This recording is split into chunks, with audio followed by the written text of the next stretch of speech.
affecting marginal efficiency of capital. Okay. The factors affecting marginal efficiency of capital. So in the previous class, we had a discussion with regard to MDC, marginal efficiency of capital. That is, this is the expected rate of return on the capital invested.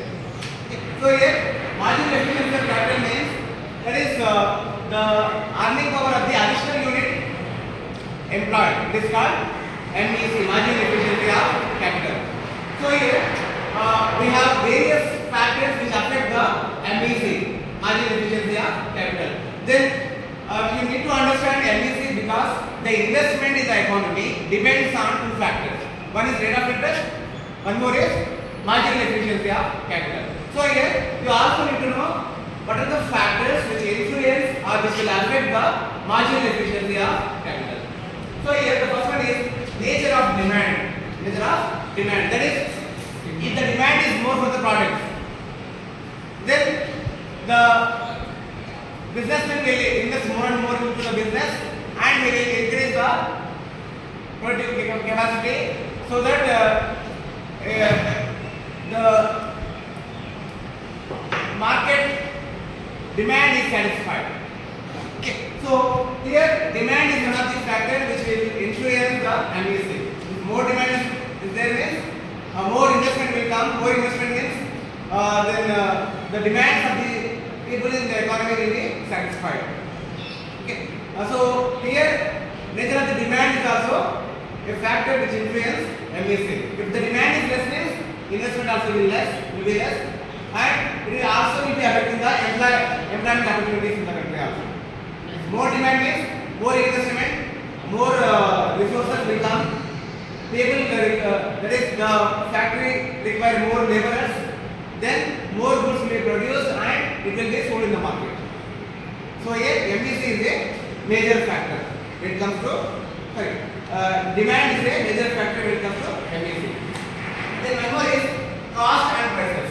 Cost and prices. That is, if the prices are good, against if the prices are about to increase in the future, the investment will also increase because by expecting the future rise in the price, the businessman will plan his business. Okay. So he will be gathering the funds as an investment and he will be producing goods in a factory and it is sold in the market. So here the expectation about the price also one of the factor which will influence the MEC. Okay. That is, if the prices are about to increase, more investment is expected to come. If the prices are falling means the demand will also fall. Then the demand fall means the investment also will fall. So it is having a chain effect. Okay. So cost and prices also is said to be one of the important factor which will be affecting, which will be influencing MEC. And one more is propensity to consume. Propensity to consume. That is the individual willingness to spend money. The individual's willingness to spend money is propensity to consume. So we got two types in that. One is APC, average propensity to consume, and one more is marginal propensity to consume.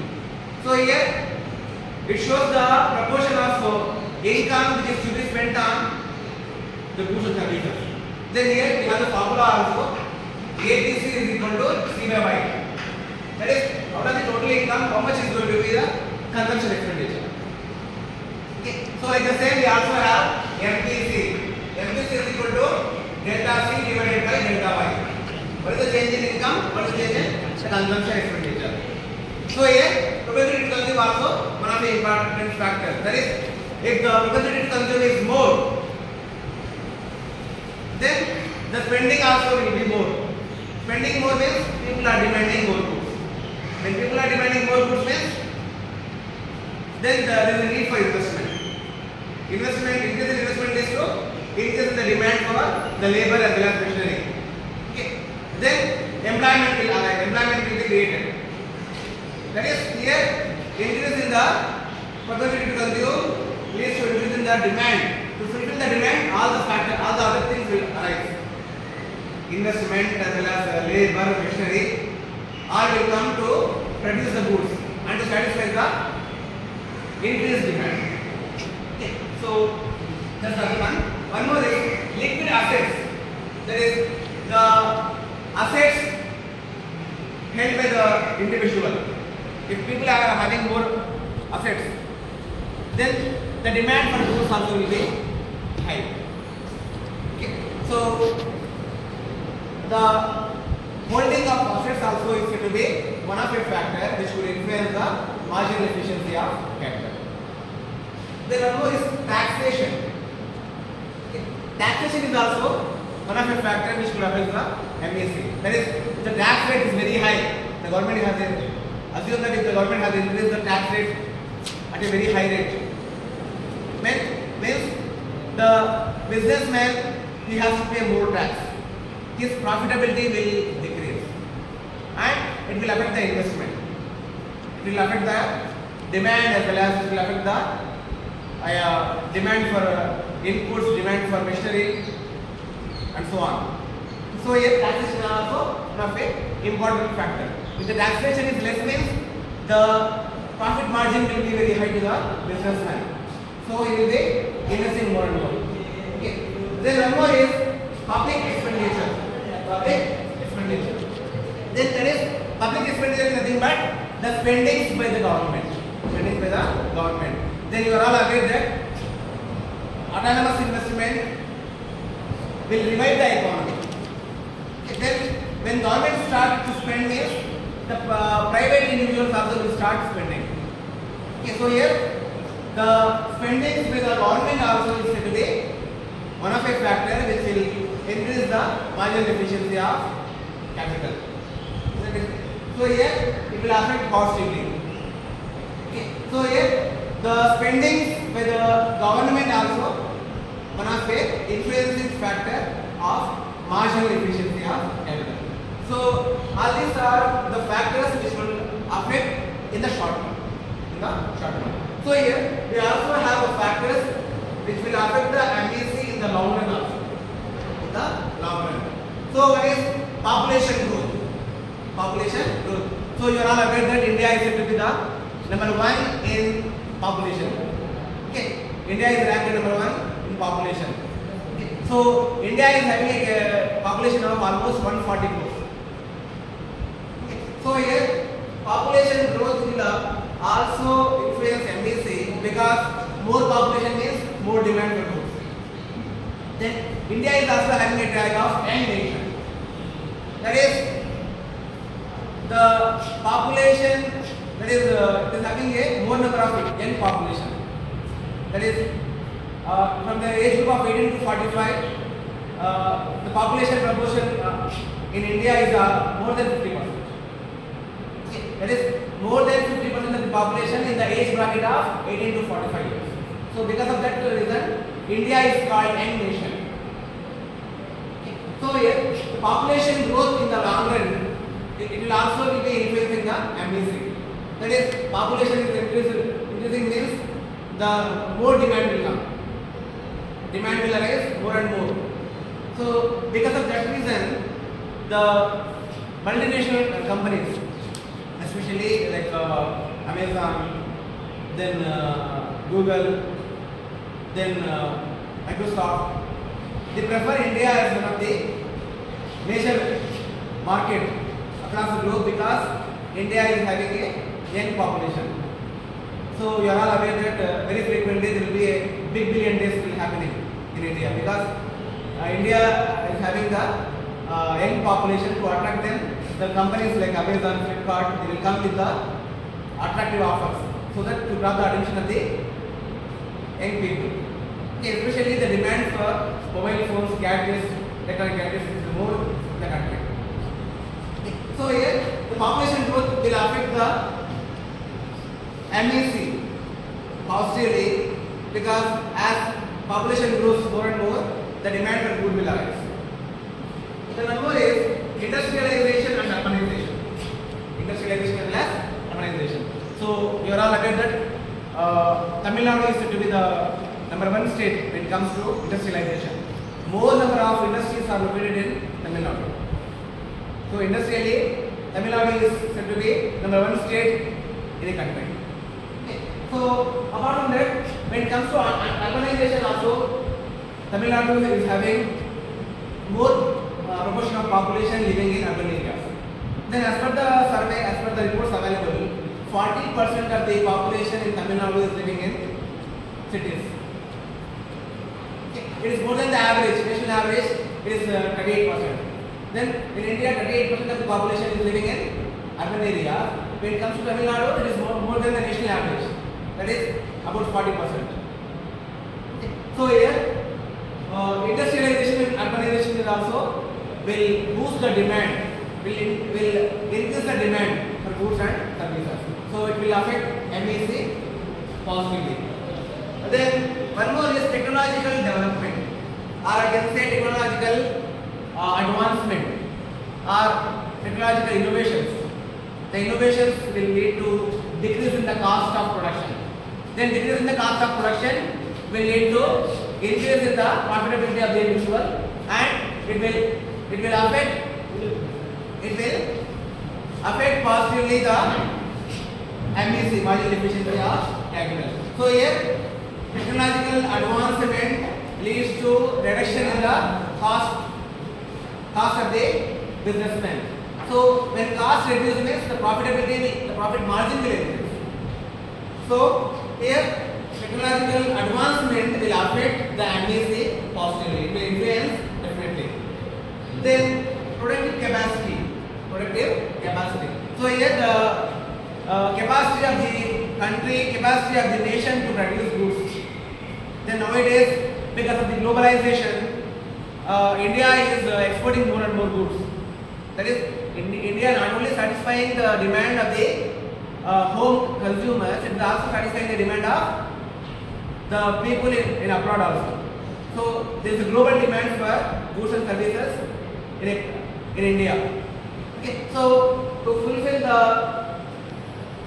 not only the demand at home, the country is also producing goods for the other nations also. Okay. So here it is a positive sign. There is an increase in the productive capacity of the nation. It is affecting MEC, marginal efficiency of capital. Then last one, existing stock of capital. That is the availability of stock of capital, especially in the form of the machinery, is there in the country, and the country at a whole is benefiting out of it. So here, having a huge amount of existing stock of capital is a positive sign when it comes to marginal efficiency of capital. So these are the long-term factors which will influence, which will affect the marginal efficiency of capital. So these are the points which you have to keep in mind. Okay, the factors which will affect the marginal efficiency of capital in the short run as well as in the long run. Okay, so now let us proceed with the new topic, that is multiplier. What is multiplier? That is, you know, yeah, multiplying. Okay. So here the meaning of the word is there in the word itself. Then multiplier means when it comes to economics, a small increase in the investment leads to a multiple increase in the income of the people. Okay, you should keep in mind, multiplier means a small increase in the investment in a country will lead to a multiple increase in the income of the people. This is to be multiplier. So this concept first has been propagated by R.S. Khan. Then later it is popular by J.M. Keynes, John Maynard Keynes. That is, he has borrowed the concept of R.S. Khan to develop the multiplier in macroeconomics. So here, let us see the meaning of the term multiplier. Multiplier tries to measure a final change in income. Final change in the income due to certain change in the investment. Okay, so here, what is the proportion of change in investment. Okay, what is the percentage change in the income of the people due to percentage change in the investment? So multiplier measures that. Then here multiplier explains the cumulative effect of the changes in the investment on income via the effect on consumption expenditure. So it also measures, it also explains the cumulative effect of changes in the investment on income via the effect on consumption expenditure. That is here when individual has the income is spent. So here income via the effect on consumption expenditure is measured by using the multiplier. So here the relationship between the investment, income and consumption expenditure is explained by the concept multiplier. So here if you take the meaning of the term multiplier, a small increase in the investment in the economy will increase the income of the people, which is much more than additional investment. That is, for example, if the investment is 100 crores, assume that a new company has come, it has invested 100 crores, okay, 100 crores, then it will lead to increase in the income of the people around 400 crores. Around 400 crores. Okay, so there is the 100 crores will be like will be used to set up the factory, to hire the labor, and to purchase the raw material. Okay, then on the demand side, this will happen for 100 crores. On the supply side, the demand for labor will come. Okay, then the demand for raw materials will come. Then the businessman will borrow further funds also. Apart from this 100 crores, it will also be borrowing additional funds from the bank. Okay, so it will be creating employment. Other than that, he will be paying tax to the government also. As a business individual, on his profits, he will be paying tax also. So here, the 100 crores investment will be creating income as that of 400 crores. Okay. It will lead to multiple increase in the income of the people. Okay. Then here we have a formula to measure the multiplier, that is K is equal to 1 by 1 minus MPC, or K is equal to 1 by MPS. Okay. So here if you say, if the MPC is assumed to be 0.5, then we can measure the multiplier, rate of multiplier, K is equal to 1 by 1 minus MPC. Okay. So here 1 by 1 minus half or 0.5. So here 1 by 2 is equal to 2. Okay. If the multiplier with the MPC, marginal propensity to consume is 0.5, the multiplier will be 2. If it is like 0.8, it will be some more. Okay. Then here K is equal to 1 by MPS. MPS stands for marginal propensity to save. Okay. So that is equal to 1 by half is equal to 2. So here, if consumption plus saving is equal to 1 means consumption will be half plus saving will be half. That is going to be 1. So on the basis of this, we will be calculating the multiplier. That is K is equal to 1 by 1 minus MPC, or K is equal to 1 by MPS. Okay. So in the next class we will be discussing how the multiplier will work. Okay. So here you should keep in mind, multiplier means a small increase in the investment in the economy will increase the income of the people, which is much more than the additional investment. So here, for example, if investment is 100 crores. It may lead to increase the income of the people around 400 crores. Okay. So that's about the multiplier.